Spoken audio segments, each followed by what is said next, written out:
ସୁଅପରାହ୍ନ ପିଲାମାନେ,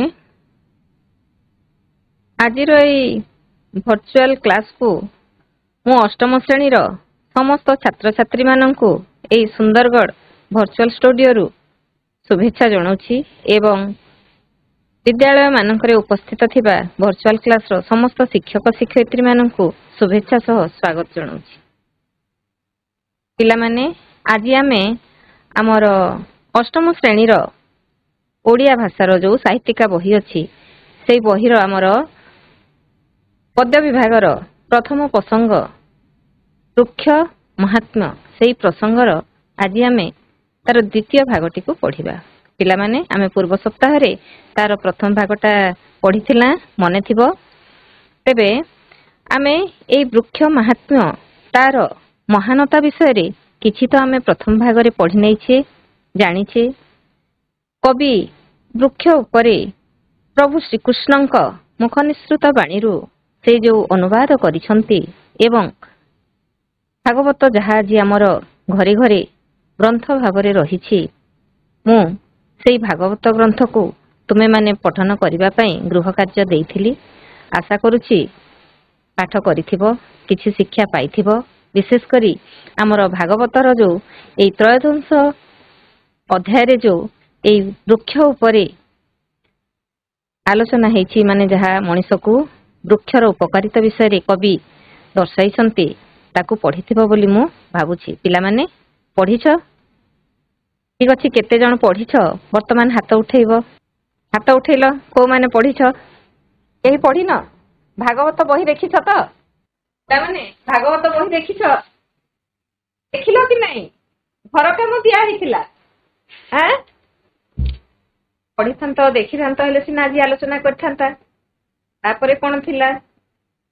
ଠିକ ଅଛି, ଆମେ ପୂର୍ବ କ୍ଲାସରେ ଯୋଉଟା ପଢ଼ିଥିଲା ତା ଉପରେ ମୁଁ କିଛି ଛୋଟିଆ ପ୍ରଶ୍ନ କିଛିଟା ପଚାରୁଛି, କହିବ। ଦେଖ ପିଲାମାନେ, ମୁଁ ହଉଛି ସତ୍ୟଭାମା ନାୟକ। ମୁଁ ସରକାରୀ ଉଚ୍ଚ ପ୍ରାଥମିକ ବିଦ୍ୟାଳୟ ଧର୍ମଶାଳାର ଶିକ୍ଷୟିତ୍ରୀ, ପ୍ରଧାନ ଶିକ୍ଷୟିତ୍ରୀ ଭାବେ ମୁଁ କାର୍ଯ୍ୟ କରୁଛି। ଏବେ ଆସ ଆମେ ପ୍ରଥମ ଦିନ ଯୋଉ ଆମର ବୃକ୍ଷ ମହାତ୍ମ୍ୟର ପଦ୍ୟ ଗୁଡ଼ିକ ଉପରେ ଆଲୋଚନା କରିଥିଲା ତା ଉପରେ କିଛି ପ୍ରଶ୍ନ ଉତ୍ତର କରିବା। ବୃକ୍ଷ ମହାତ୍ମ୍ୟ କବିତାର କବି କିଏ ଅଟନ୍ତି? ପଢିଥିଲା ଆମେ ପୂର୍ବ କ୍ଲାସରେ। ଠିକ ଅଛି ପିଲାମାନେ, ବର୍ତ୍ତମାନ କହିବା। ହାତ ଉଠେଇବ, ହାତ ଟେକ। ହାତ ଟେକିବ, ମୁଁ ତାଙ୍କୁ ପଚାରିବି। ସମସ୍ତେ ତ ଜାଣିବା କଥା। ହାତ ଟେକିଲ? ଦେଖ ତ, ପ୍ରଗତି ବିଦ୍ୟା ମନ୍ଦିର କହ, ଆମେ ଯୋଉ ପାଠଟା ପଢିଥିଲା ପ୍ରସଙ୍ଗଟା ବୃକ୍ଷ ମହାତ୍ମ୍ୟ, ସେଇ ପଦ୍ୟର ଆମର କବିଙ୍କ ନାଁ କହ। ପ୍ରଗତି ବିଦ୍ୟା ମନ୍ଦିର, ମାଇକ୍ ଅନ୍ କର। କହ, ମନେ ପଡୁନି? ଜଗନ୍ନାଥ ଦାସ। ଆମର କବି ଥିଲେ ଅତି ବଡି ଜଗନ୍ନାଥ ଦାସ। ଆଚ୍ଛା, ଏଇ କବିଙ୍କୁ ଅତି ବଡି ଉପାଧି କିଏ ଦେଇଥିଲେ? ଜଗନ୍ନାଥ ଦାସଙ୍କୁ ଅତି ବଡି ଉପାଧି କିଏ ଦେଇଥିଲେ? ପଞ୍ଚାୟତ ହାଇସ୍କୁଲ ଚୈତନ୍ୟ, ଶ୍ରୀ ଚୈତନ୍ୟ ତାଙ୍କୁ ଅତି ବଡି ଉପାଧି ଦେଇଥିଲେ, ବାବା ଶ୍ରୀ ଚୈତନ୍ୟ। ଠିକ ଅଛି। ଆଚ୍ଛା, କବିତାରେ ବୃକ୍ଷକୁ କାହା ସହିତ ତୁଳନା କରାଯାଇଛି? ସୃଜନ ସହିତ। ଆମେ କବିତାଟା ପୂର୍ବ ଦିନ ପଢିଲା, ସେଠି ବାପା ବୃକ୍ଷକୁ ପୁରା ସୃଜନ। କହ ଥରେ ପୁରା ବାକ୍ୟରେ। କବିତାରେ ବୃକ୍ଷକୁ ସୃଜନ ସହିତ ତୁଳନା କରାଯାଇଛି। ତୁଳନା କରାଯାଇଛି, ନାଇଁ? ଆଚ୍ଛା, ଭେରି ଗୁଡ। ବସ।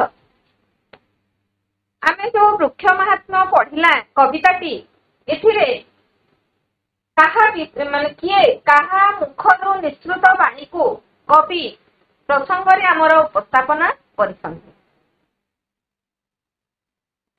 କାହା ମୁଖରୁ ନିଃସୃତ ବାଣୀ? କେଉଁ ଭଗବାନଙ୍କର ବାର୍ତ୍ତାକୁ ଏଠି କବି ଶ୍ରୀକୃଷ୍ଣ ଆଣିଛନ୍ତି ଆମ ପ୍ରସଙ୍ଗ ମାଧ୍ୟମରେ।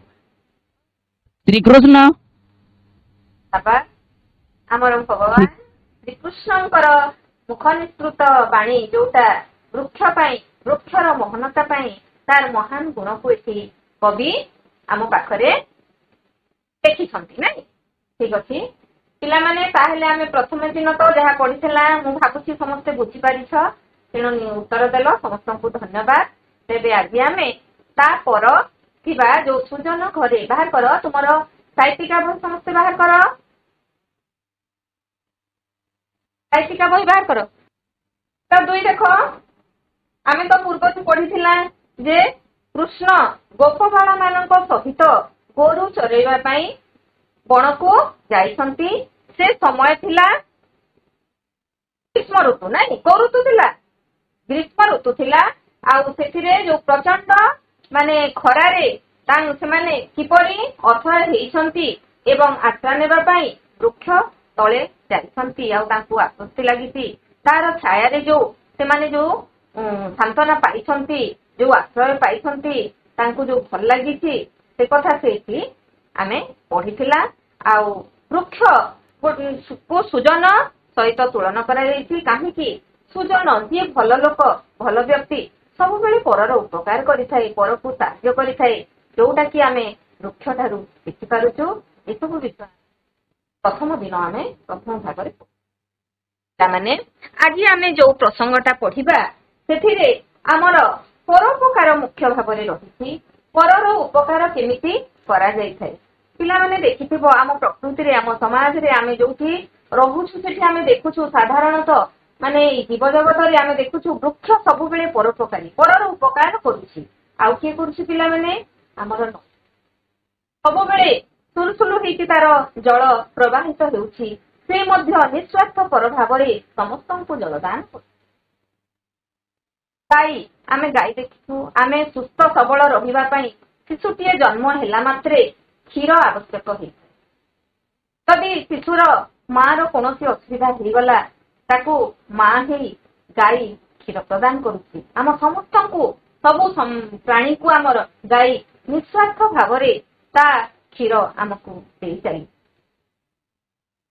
ପରୋପକାର କାମ କଲେ ଆମେ ନିଶ୍ଚିତ ଭାବରେ ଯୁଗେ ଯୁଗେ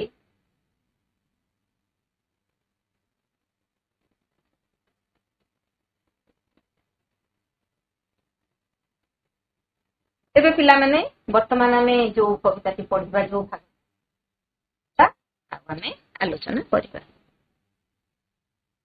ପିଲାମାନେ ବାହାର କର, ପୃଷ୍ଠା 2 ବାହାର କଲ ତ? ମୁଁ ଦେଖ ଗାଉଛି, ତମେ ଦେଖିବ। ମୁଁ ପୂର୍ବ ଦିନ ମଧ୍ୟ କହିଥିଲି ତମେ ସ୍ୱର ଦେଇକି ଗାଇବା ପାଇଁ ଅଭ୍ୟାସ କରିବ। ଆଶା କରୁଛି ତମେ ମାନେ ସବୁ ଅଭ୍ୟାସ କରିକି ମୁଖସ୍ଥ କରିକିରି ଗାଉଥିବ।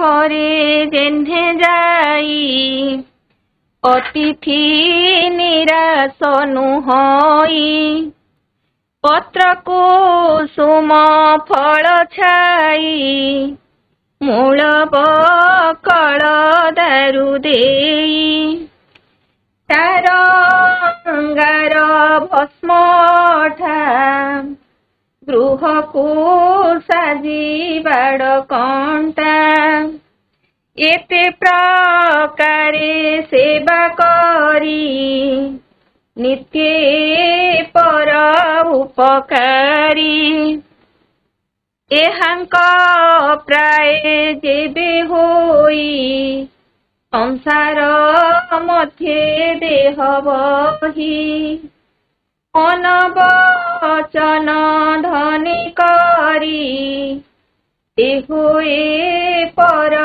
ଉପକାରୀ, ଦିନ ହରନ୍ତି ଦୁଃଖ ସୁଖେ, ସେ ଧନ୍ୟ ଇହ ପରଲୋକେ, ପୁଷ୍ପ ପଲ୍ଲବ ଫଳ ଦଳେ, ପଲ୍ଲବ ଫଳ ଦଳେ, ତରୁର ଲମ୍ବ ଡାଳ ତଳେ, ଗୋରୁ ଗୋପାଳ ଘେନି ସଙ୍ଗେ, ମିଳିଲେ ଯମୁନାର ଲାଗେ ତଳ ଜଳ ପାନ କରି ବୃକ୍ଷର ତଳେ ନରହରି ତାଙ୍କୁ ଦେଖି ଗୋପବାଳେ କହନ୍ତି କ୍ଷୁଧାର ବିକଳେ ସେ ରାମ କୃଷ୍ଣର କ୍ରତ ନମୋଇ ଦାସ ଜଗନ୍ନାଥ। ପିଲାମାନେ ଆଜି ଆମେ ଏଇ ଯେତିକି ବର୍ତ୍ତମାନ ପାଇଲା ତା ଉପରେ ଆମେ ଆଜି ତାମାନେ ସୁଜନ ଘରେ ଯେହ୍ନେ ଯାଇ ଅତିଥି ନିରାଶ ନୁହଇ ପତ୍ର କୁସୁମ ଫଳ ଛାଇ ମୂଳ ବକଳ ଦାରୁ ଦେଇ। ପିଲାମାନେ ଏଠି ଦେଖ ଏଠି ଆମର ଯୋଉଟା ଟିକେ ସାହିତ୍ୟିକ ଶବ୍ଦ ଅଛି ତାର ଅର୍ଥ ଏଠି ଦେଇ ଦିଆ ହେଇଛି। ସୁଜନ ଘରେ ଆମେ ଜାଣିଛୁ ସୁଜନ ସାଧୁ ଘର ଭଲ ବ୍ୟକ୍ତି ଘର ତା ଘରକୁ ଯେହ୍ନେ ଯାଇ ଅତିଥି ନିରାଶ ନୁହଇ ଅତିଥି ଅତିଥି ମାନେ ଯିଏ ଆମେ କୁଣିଆ ଯାହାକୁ କହୁ ଯିଏ ଆମ ଘରକୁ ବୁଲି ଆସନ୍ତି କୁଣିଆ ହେଇକି ଆସନ୍ତି ତାଙ୍କୁ ଅତିଥି କୁହାଯାଏ। ହେଲେ ସୁଜନ ଘରକୁ ଯେପରି ଅତିଥି ଗଲେ ସାଧୁ ଘରକୁ ଭଲ ଗୁଣବାନ ଘରକୁ ଭଲ ଲୋକ ଘରକୁ ଅତିଥି ଗଲେ ଯେମିତି ନିରାଶ ହୁଏ ନାହିଁ ତାକୁ ସତ୍କାର ମିଳିଥାଏ ତାକୁ ଆଲିଙ୍ଗନ କରାଯାଏ ତାକୁ ଖାଇବା ପିଇବା ପାଇଁ ଦିଆଯାଏ ତାର ଦୁଃଖ ସୁଖ ବୁଝି ତାକୁ ସନ୍ତୁଷ୍ଟ କରି ତାକୁ ବିଦାୟ ଦିଆଯାଏ।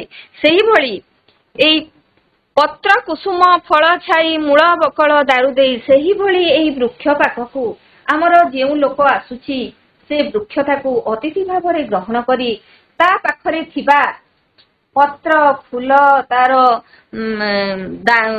ଦାରୁ କହିଲେ ପିଲାମାନେ କାଠ ଦେଖ ଏଠି ଅର୍ଥ ଲେଖି ନବ ଯୋଉଟା ଟିକେ ତମକୁ ଅଜଣା ପରି ଲାଗୁଛି ତାର ଅର୍ଥଟା ଖାତାରେ ଟିପି ନବ। ଦାରୁ ଅର୍ଥ ହେଲା କାଠ। ତାପରେ କ୍ଷାର କ୍ଷାର ମାନେ ତୁମର ହେଲା ଖାର ଖାର କ୍ଷାର ମାନେ ଖାର ଆଉ ତୁମର ଭସ୍ମ ଭସ୍ମ ବେଲେ ଆମର ଯୋଉ ପାଉଁଶ ଯୋଉଟା ହେଇଯାଇଥାଏ ସେଇଟାକୁ ବି ସେଇଟା କୁହାଯାଉଛି ଅଠା। ଗଛରୁ ସବୁ ଅଠା ବାହାରୁଛି ଅଠାରୁ ଆମର ଝୁଣା ବିଭିନ୍ନ ପ୍ରକାରର ମାନେ ଆମର ତରଳ ପଦାର୍ଥ ସବୁ ଔଷଧ ଏଗୁଡାକରେ ସବୁ ବ୍ୟବହାର ହଉଛି। ତାପରେ ଗୃହକୁ ସାଜି ବାଡ଼ କଣ୍ଟା ଆମର ସୁରକ୍ଷା ପାଇଁ କଣ ଦଉଛି ମାନେ ଆମକୁ ବାଡ଼ ପ୍ରସ୍ତୁତ ପାଇଁ ସେ ଆମକୁ ଦଉଛି। କିପରି ଗଛ ଦଉଛି କଣ୍ଟା ଥିବା ବୃକ୍ଷକୁ ଆମେ ଅଦରକାରୀ ଭାବିବା ନାହିଁ। ସେ ଆମର ବେଶୀ ସୁରକ୍ଷା କରୁଛି ଆମ ଘରକୁ ସୁରକ୍ଷିତ କରି ରଖୁଛି। ହେଲେ ଏସବୁ ଆମେ ଯେତେବେଳେ ବୃକ୍ଷ ଆମକୁ ସେ ତାର ଅତିଥି ସତ୍କାର କଲା ଭଳି ଏସବୁ ଆମକୁ ସେ ଦାନ କରୁଛି ଆମେ ବୃକ୍ଷ ପାଖକୁ ଗଲାବେଳେ। ଏତେ ପ୍ରକାରେ ସେବା କରି ନିତ୍ୟ ପର ଉପକାରୀ ଏହିପରି ଭାବରେ ଯୋଉପରି ଭାବରେ ସୁଜନ ବ୍ୟକ୍ତି ସାଧୁ ବ୍ୟକ୍ତି ବହୁ ପ୍ରକାର ସେବା କରିଥାଏ ଏବଂ ତାର ଉପକାର କରିଥାଏ ଏଇ ବୃକ୍ଷ ମଧ୍ୟ ଆମକୁ ତାର ସମସ୍ତ ଅଙ୍ଗ ଦେଇକି ତା ପାଖରେ ଯାହା ଅଛି ସବୁ ଦେଇ ଆମର ଉପକାର କରୁଛି। ଏଇ ଜୀବ ଜଗତର ଆମର ଉପକାର କରୁଛି। ଏହାଙ୍କ ପ୍ରାୟ ଯେବେ ହୋଇ ସଂସାର ମଧ୍ୟରେ ଦେହ ବହି ମନ ବଚନ ଧନେ କରି ଯେ ହୁଏ ପର ଉପକାରୀ।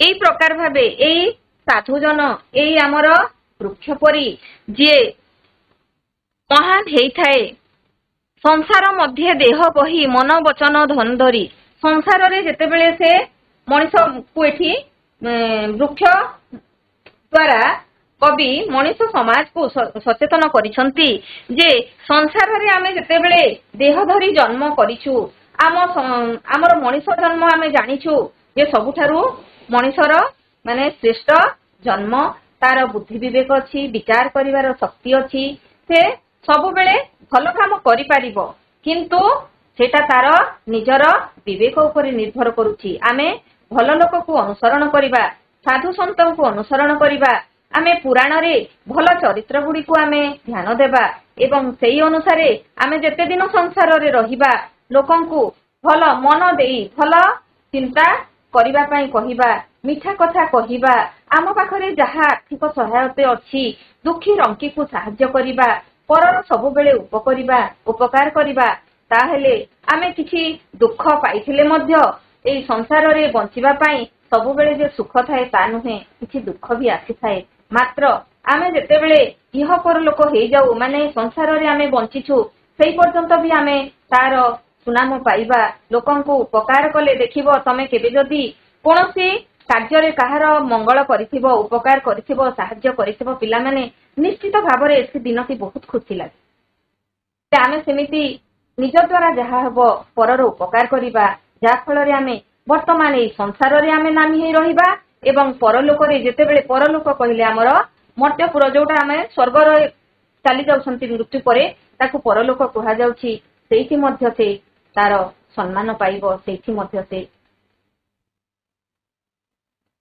ଯାଉଛି। ଆମେ ସବୁ କହୁ କି ନାଇଁ, ଭଲ କାମ କଲେ ମାନେ ଆମର ଧର୍ମ ହବ, ସ୍ୱର୍ଗରେ ଆମେ ସୁଖରେ ରହିବା।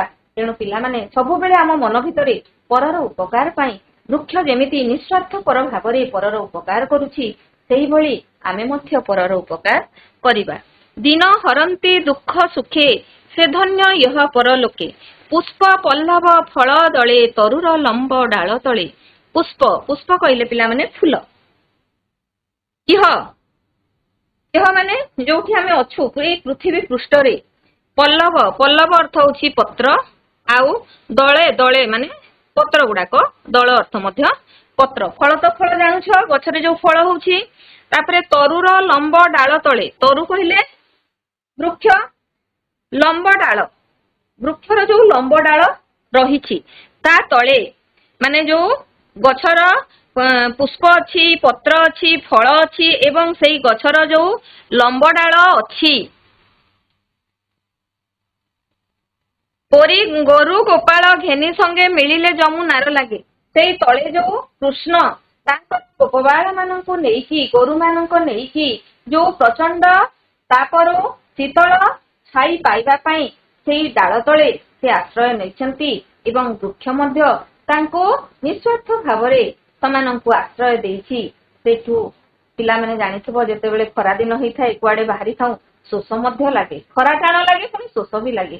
ତେଣୁ ଏମାନଙ୍କୁ ମଧ୍ୟ ସେଠି, ଆଉ ସେତେବେଳେ କୃଷ୍ଣ ସେଇ ପାଖରେ ଆମର ଯମୁନା, ଯମୁନା ଗୋଟେ ନଦୀର ନାଁ ଶୁଣିଥିବ, ଯମୁନା ନଦୀ ଆମର ଯୋଉଟା ମଥୁରା ଆଉ ଗୋପପୁର ମଝିରେ ନଦୀଟା ବହି ଯାଇଛି।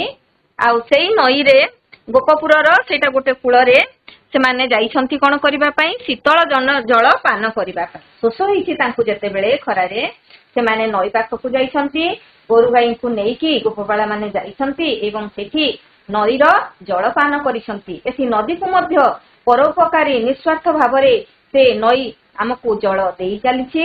ଏକଥା ମଧ୍ୟ ଏଠାରେ ଶ୍ରୀକୃଷ୍ଣଙ୍କ ମୁଖବାଣୀରୁ କବି ଏଠାରେ ଆମକୁ ସୂଚାଇ ଦେଇଛନ୍ତି। କୃଷ୍ଣଙ୍କୁ ଦେଖି ଗୋପବାଳେ କହନ୍ତି କ୍ଷୁଧାର ବିକଳେ। ତାପରେ କୃଷ୍ଣଙ୍କୁ ପାଣି ତ ପିଇଲେ ଶୋଷ ଗଲା, ତାପରେ ଗୋପବାଳା ମାନେ ତାଙ୍କୁ ଭୋକ ହେଲାନି। ତାପରେ ସେମାନେ ପୁଣି ଯେତେବେଳେ ପାଣି ପିଇକି ବୃକ୍ଷ ତଳକୁ ଚାଲି ଆସିଛନ୍ତି, ତାଙ୍କୁ ଭୋକ ହଉଛି। କ୍ଷୁଧା ମାନେ ଭୋକ, ଭୋକ ହଉଛି ବୋଲି କୃଷ୍ଣଙ୍କୁ। ଏଠି ଆମର କବିଙ୍କର ମୁଖ୍ୟ ଉଦ୍ଦେଶ୍ୟ ରହିଥିଲା ପ୍ରସଙ୍ଗରେ ଯେ ବୃକ୍ଷ ଆମର କଣ ଆମକୁ ସାହାଯ୍ୟ କରୁଛି ଏବଂ କଣ ଉପକାର ପାଉଛୁ ଆମେ ବୃକ୍ଷରୁ, ତାହା କୃଷ୍ଣ କିପରି ଭାବରେ ଗୋପବାଳ ମାନଙ୍କୁ ଏଠି ବୃକ୍ଷ ତଳେ ସୂଚେଇଛନ୍ତି, ତାକୁ କବି ଏଠି ଆମର ମାନବ ସମାଜକୁ ଭାଗବତରେ ଆମକୁ ବତେଇଛନ୍ତି। ତେବେ ପିଲାମାନେ ତାପରେ ଏଠି ସେ ରାମ କୃଷ୍ଣର ଅଗ୍ରତ ନମଇ ଦାସ ଜଗନ୍ନାଥ, ତାପରେ ଏଠି ଆମର କବି ଜଗନ୍ନାଥ ତାଙ୍କର ଶ୍ରୀକୃଷ୍ଣଙ୍କର ବଡ ଭାଇ ହଉଛନ୍ତି କିଏ, ବଳଭଦ୍ର ନାଇଁ, ବେଳେ ସେ ବଳରାମକୁ, ମାନେ ବଳରାମ ହଉଛନ୍ତି ଶ୍ରୀକୃଷ୍ଣଙ୍କର ବଡ ଭାଇ। ସେ ବଳରାମଙ୍କୁ ଏଠି ମାନେ ରାମ ବୋଲି ଏଠି ଆଖ୍ୟା ଦେଇଛନ୍ତି ଏଇ ଆମର ଭାଗବତରେ। ଆଉ ସେ କୃଷ୍ଣଙ୍କୁ ସେଇଠି ତାଙ୍କର ପ୍ରଣାମ ପ୍ରତିପାଦ କରିଛନ୍ତି ଏବଂ ଆମର କବି ତ ଆମର ଯୋଉ ବୃକ୍ଷର ମହାତ୍ମ୍ୟ ବିଷୟରେ, ମହାନତା ବିଷୟରେ ଏଠି ଆମକୁ ଭଗବାନ ତାଙ୍କର ବାଣୀରେ ସୂଚେଇଛନ୍ତି। ସେଥିପାଇଁ ସେ ଭଗବାନଙ୍କ ଠାରେ ନତମସ୍ତକ ହେଇ ତାଙ୍କର ଏଇ ଅଧ୍ୟାୟ, ମାନେ ଆମେ ତ ଏଠି ବୃକ୍ଷର ଉପକାରିତା ବିଷୟରେ ବହୁତ କଥା ଜାଣିଲା, ହେଲେ ଆମେ ଏବେ ମନେ ପକେଇବା ପ୍ରକୃତରେ वृक्ष ठारू आमे कौन कौन उपकार पाउछु देख वृक्ष जोगु आमर वृष्टि होउछि वृक्ष जोगु आमर आ कौन होउछि अम्लजान जोटा कि आमर नित्य व्यवहार्य से गैस आमे पाई पारुछु तापरे वृक्ष जोगु आमर मृत्तिका संरक्षण हो पारुछि वृक्ष जोगु मृत्तिका माने जल धारण करिवार जल धारण करिवार तार शक्ति बढ़ुछि वृक्ष तापरे आमर जो वायुमंडल रे तापमात्रा नियंत्रण हो तापरे पिला माने आमर जो माने जीवन धारण करिबा हमको जदि किछि रोग हैला जो आमर प्रतिकार पई आमे जो औषध पाउछु एई वृक्ष रे तापरे आमर प्रकृति रे जो तांडव आसुछि जेमिति नई बढ़ी रो स्रोत को एई वृक्ष कमै थाए तापरे जो आमर झड़ बात्या होउछि जो प्रबल रो तार बेग बढ़िछि सेई आमे भली जो प्रकृति रो जो सुनामी आसुछि ताको मध्य से खंडर तापमात्रा मध्य बहुत उपकार करुछि जोटा पई तमर गृह काम भाव रे मो आज तो आमे वृक्षर अनेक उपकार किसी प्रश्न उत्तर आलोचना करिबा आस तेबे अतिथि काहा घरे निराश हुए नहीं अतिथि काहा घरे निराश हुए नहीं अतिथि सुजन घरे निराश हुए नहीं अतिथि सुजन घरे निराश सुजन घरे कविता रे जमुना विषय रे कौन कहा जाय कविता रे जमुना विषय रे कौन कहा कविता रे जमुना विषय रे तार शीतल ठंडा पानी विषय रे कहा जायछि हां जमुना रो जो पानी शीतल जो ठंडा ता ऊपरे कहा जायछि जोठी गोपबाला माने पहुंची ता शीतल जल पान करथिले वेरी गुड तो हमर किपरि सेवा करि थाए हाथ टेक जो मन कहइबो वृक्ष हमको फल वृक्ष हमको फल फूल छाई ऑक्सीजन इत्यादि दे हमको सेवा करि थाए आम प्रसंग रे कोन कोन रहिछि कि प्रत्येक शब्द को मने पकेइबा वृक्ष हमको कोन दोछि पत्र दोछि तापरे सुजन व्यक्ति परे हमको पत्र दोछि कुसुम बोले कोन फूल फल दोछि छाई दोछि मूल दोछि जोथु आमे औषध करूछु बकल दोछि दारू दोछि क्षार दोछि आ कोन दोछि भस्म अठा एगुडी को सब हमको दोछि पिला माने ई प्रत्येक शब्द तुमर प्रसंग रे रही मन रखिबो ठीक अछि ता पर प्रश्न देखो तळे दिया जाइथिबा शब्दर अर्थ डाहाण पटरे थिबा बंधनी मध्यरु बाछि लेख देखो पिला माने एठी तुमको शब्दटा दिया है तार अर्थ कोन हबो एठी अनेक अर्थ रहिछि कोटा तार उपयुक्त अर्थ हबो कहिबो धर्म झाड़ झाड़ धर्म कोटा हबो झाड़ हबो नै झाड़ झाड़ तापरे काठ दारू काठ काठ काठ ठीक अछि दियंती दियंती वेरी गुड हाँ दियंती तापरे देखो 3 नंबर बंधनी मध्यरु ठीक शब्द बाछि पद पूरण करिबा देखो एठी शब्द गुडी को दे दिया हिछि केउ शब्दटी केउ पदरे तार उपयुक्त शब्द भाव रे लागिबो ताकू पूरण करिबो मन वचन देश करी देखि एठी शब्द दे दैछि धने आंभंकु बने निज पर घर्म बरसा ତୁମ୍ଭଙ୍କୁ କର୍ମ ଆମ୍ଭଙ୍କୁ ମନ ବଚନ ଧ୍ୱନି କରି ହଁ ମନ ବଚନ ଧ୍ୱନି କରି ଧ୍ୱନି କରି ହଁ ତାପରେ ଯେ ହୋଇ ପର ଉପକାରୀ ଯେ ହୁଏ ପର ପର ଉପକାରୀ ଉପକାରୀ। ତାପରେ ଦେଖ ଆଉ ଗୋଟେ ପଦରେ ଶୀତ ଡ୍ୟାସ୍ ଘର୍ମ ଦୁଃଖ ଶୀତ ଶୀତ ବର୍ଷା ଘର୍ମ ଦୁଃଖ ଶୀତ ବର୍ଷାଟା ଆମର ଘର୍ମ ଦୁଃଖ ପଦ୍ୟରେ ଆମେ ବର୍ଷା କହୁଛୁ ନାଇଁ ପଦ୍ୟରେ କଣ ହବ ବର୍ଷାଟା ଦେଖ କଣ ଅଛି ଏଠି ଦେଖ ବରଷା ଅଛି ନାଇଁ ଏଇ ବରଷା ହଁ ବରଷା ହବ ବର୍ଷା କହିଦେଲେ ସେଇଟା ଆମର କଣ ହବ ପଦ୍ୟ ରୂପରେ ଆସିଯିବ ଯେହେତୁ ଆମେ ପଦ୍ୟ ରୂପରେ ପୂରଣ କରୁଛୁ ଶୀତ ବରଷା ଘର୍ମ ଦୁଃଖ ତାପରେ ସହି ଦିଅନ୍ତି ସୁଖ କଣ ହବ ସହି ଆମ୍ଭଙ୍କୁ ଅଛି ଏଇଟା ଆମର ପଦରେ ମନ ବଚନ ଧ୍ୱନି କରି ଯେ ହୁଏ ପର ଉପକାରୀ ଶୀତ ବରଷା ଘର୍ମ ଦୁଃଖ ସହି ଆମ୍ଭଙ୍କୁ ଦିଅନ୍ତି ସୁଖ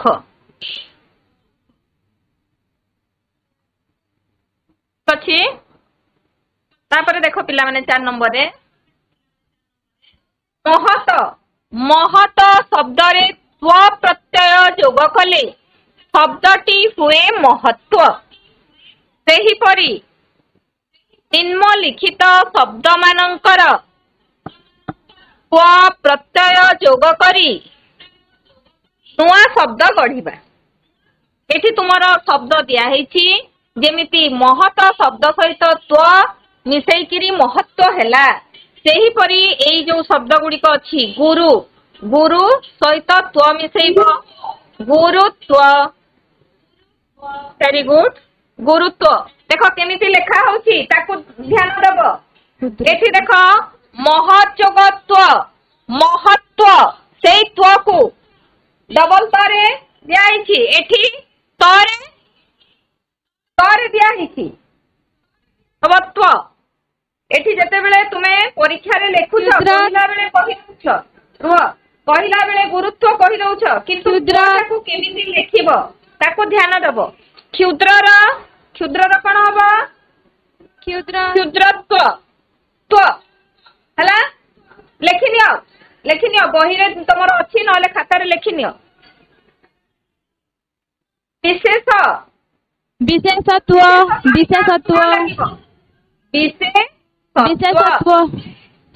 ତାପରେ ଦୂରତ୍ୱ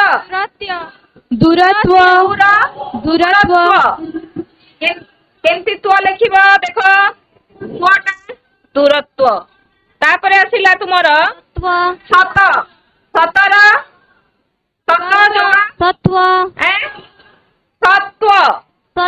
ଦେଖ ତ୍ୱ କେମିତି ଲେଖା ହଉଛି ସତ୍ୱ ହେଲା ତାପରେ ଆଉ କଣ ରହିଲା ସ୍ୱ ସହିତ ଯଦି ଆମେ ତ ପ୍ରତ୍ୟୟ ଯୋଗ କରିବା କଣ ହବ ସ୍ୱ